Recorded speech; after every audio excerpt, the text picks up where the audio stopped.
I mean, that's literally the line about Mussolini. Like, wow, the train station was nice.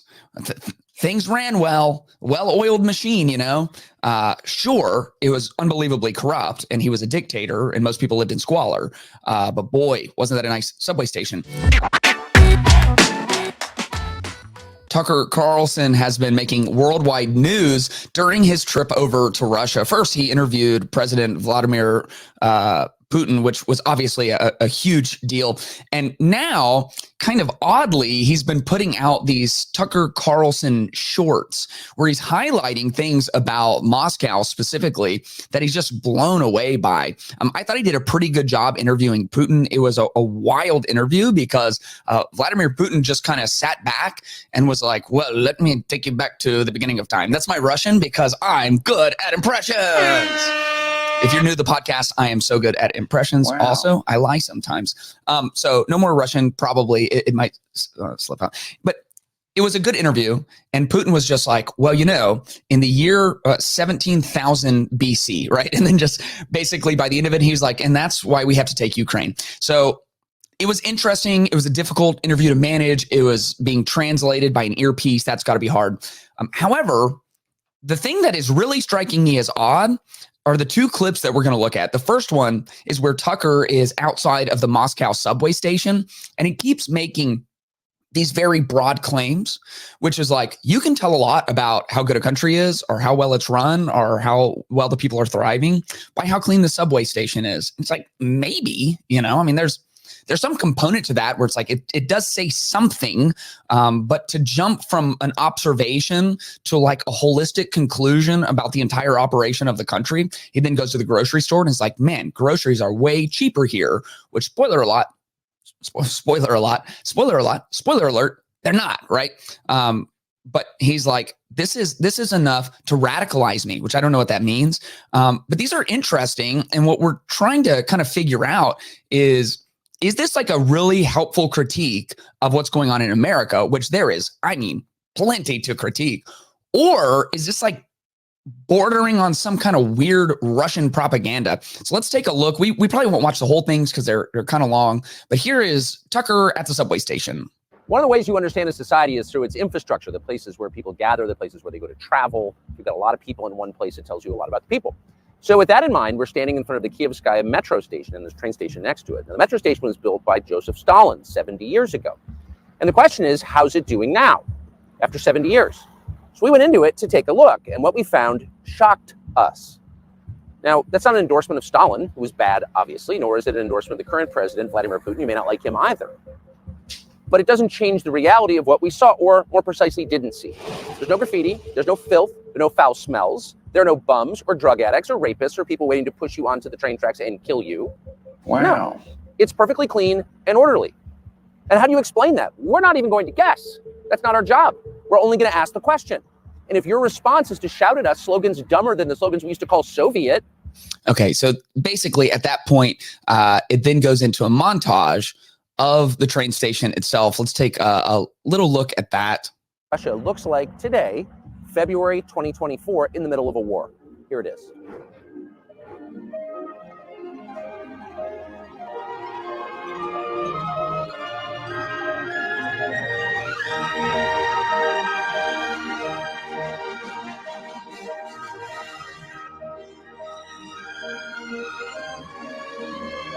So it's got the fairy tale music, which is almost Disney-esque, and yeah, it's very beautiful. I mean, it has chandeliers hung up. It looks way better than all of the subway stations in New York City. We were just there recently.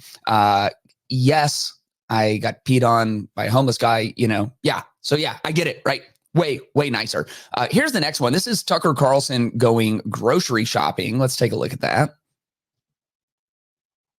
So a long-standing feature, maybe the longest-standing feature of Cold War propaganda in the West was the Soviet grocery store. No products, no choices, shoddily made things. And it wasn't actually propaganda, it was real. And you can look up the pictures on the internet if you want.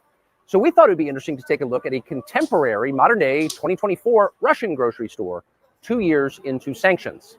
Here we go. All right, here we go.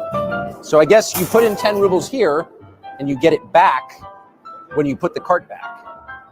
So it's free, but there's an incentive to return it and not just bring it to your homeless encampment. Okay, this is the grocery cart escalator.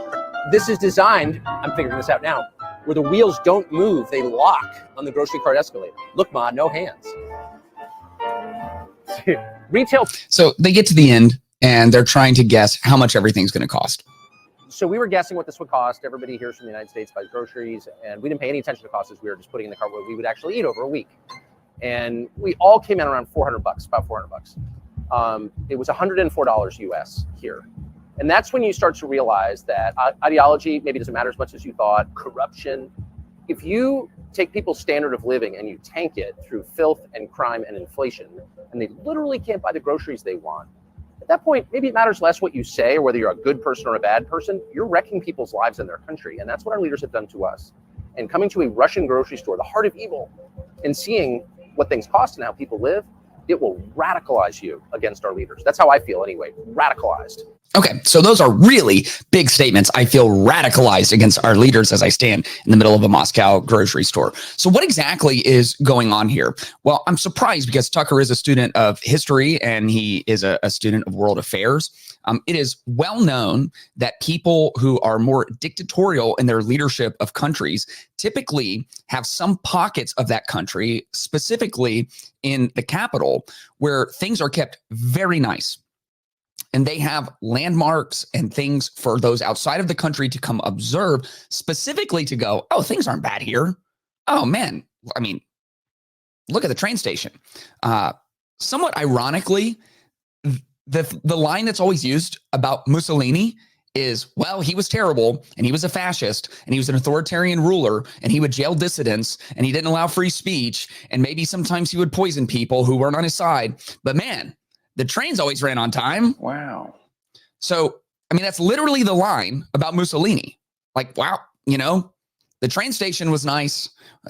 Things ran well-oiled machine, you know.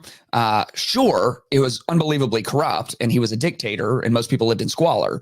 But boy, wasn't that a nice subway station. Most people know this. Also, you just have a lot of people were shocked, like anyone who's done any traveling in the world, especially to any kind of a developing country or a third world country or a country under sanctions, because the dollar typically in those places goes way further than their currency does. Like the idea that you can go into a country that's far more impoverished than our country and your money can buy you a lot more stuff is only surprising to someone who has been like secluded to their little area in their own country of the United States. None of these things are surprising. What is surprising is why he's putting these out and why he's putting like Disney fairy tale music behind all of them and then making really big, broad, sweeping statements. Here's a few things you need to know about Russia. The most recent PPP data published in 2022 showed that the same basket of goods and services bought in the US for $1 would cost $30.19 in Russia. Russians spend about 50% of their income on groceries, while Americans spend about 12%. Somewhere between 20 to 25% of Russians in the country have no indoor plumbing and are still relying on outhouses. The majority of people in Russia are not living great, prosperous, affluent, convenience-filled life. Now, in Moscow, you have a high concentration of the wealth that does exist in the country of Russia. This is where the oligarchs live. A very tiny percentage of people who are in line and in the pocket of Vladimir Putin have almost all of the wealth of the entire country of Russia. And most people are just barely getting by.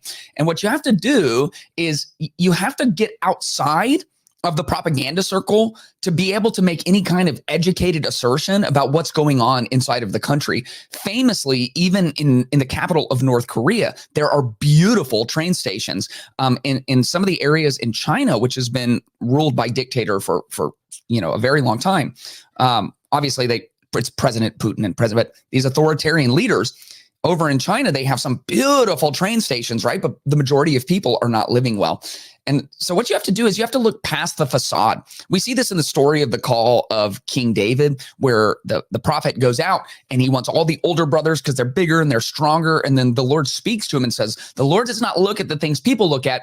People look at the outward appearance, but the Lord looks at the heart. You got to go deeper. You got to look beyond the facade that is put right in front of you. It does require patience. The book of Proverbs says, whoever is patient has great understanding, but one who is quick-tempered displays folly.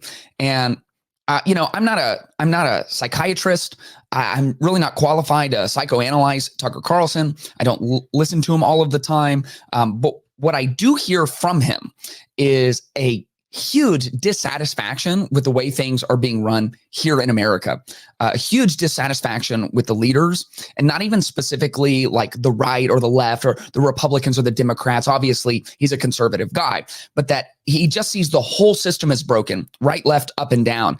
And he sees so much corruption, and he's done a valiant job at pointing out the corruption and trying to like go at these sources that are really holding us back. However, when you become quick-tempered, you fall into folly, right? You start making assertions that are beyond your scope of engagement or intellect based on just a grocery store and a train station and a conversation in the Kremlin and being kind of surrounded by this affluence. Whoever is patient has great understanding. If you spent 6 months in Russia and you got outside of the capital and you tried to travel the whole country and you talked to people who weren't living in the lap of oligarchs, you might have a very different perspective. I want to draw from some wisdom in another category to try and bridge an idea in this conversation. One of the things we do at MetaChurch, where I'm the pastor, is we take people through premarital counseling, and we use a great product called Symbis, SYMBIS. It stands for Save Your Marriage Before It Starts. And all of it is based on data. And one of the data points is they look at how long someone has dated pre-engagement. And if you've dated for at least 2 years pre-engagement, your odds of divorce go down by almost 20%. Then couples who date at least 3 years before engagement are 39% less likely to divorce than the average. Almost 40% less likely to divorce if you've dated for 3 years. Why? Because that's patience. And patience allows you to look beyond what most people look at, to get past the facade, to get past the initial physical attraction or sexual attraction, and to actually see someone in a fully rounded way, to see whether or not someone handles conflict well, to understand their worst way habits, to see if they have a high degree of independence from their family of origin. You get to have like boots on the ground and a lot of time to seek and understand. And we probably shouldn't just take a snapshot of the highlight of a country and then make sweeping generalizations in comparison to any other countries, including our own. Katie and I took an anniversary trip to Ireland. This is almost 2 anniversaries ago, and it was wonderful. And man, I planned like to drive almost the entire country, and everywhere we stopped was intentional. It was a castle. It was a highly rated restaurant. It was a resort style hotel, right? It was a big anniversary. So we went all out. There was one night that we stayed off of the tourist path, just in a kind of regular hotel, a regular non-tourist town. I wanted to just see it, like what's the real city like. We walked down to a pub that night. The local rugby team was playing, so pretty soon the entire town was in this pub. And it's like we got to see the curtain pulled back. We were the only Americans out of hundreds of people in this pub. And they started telling us the things they're not happy about and the things that are really going on and the state of politics and some of the unrest in Ireland. It's like we got outside of the tourist bubble, the tourist trap, and all of a sudden we started seeing things as they actually are. People were sharing the hardships that they're going through in their personal lives, in their businesses, in their families. You got to have some patience. And I think we should be really, really wary of anyone who goes, sees some of the highlights from around the world and comes back to use that to leverage against our current state here in America. If you enjoyed this clip, make sure you check out the full podcast and subscribe and hit the notification bell to stay up to date with all new content. You can also support the channel at patreon.com/Clayton Tyner. Link is in the description below.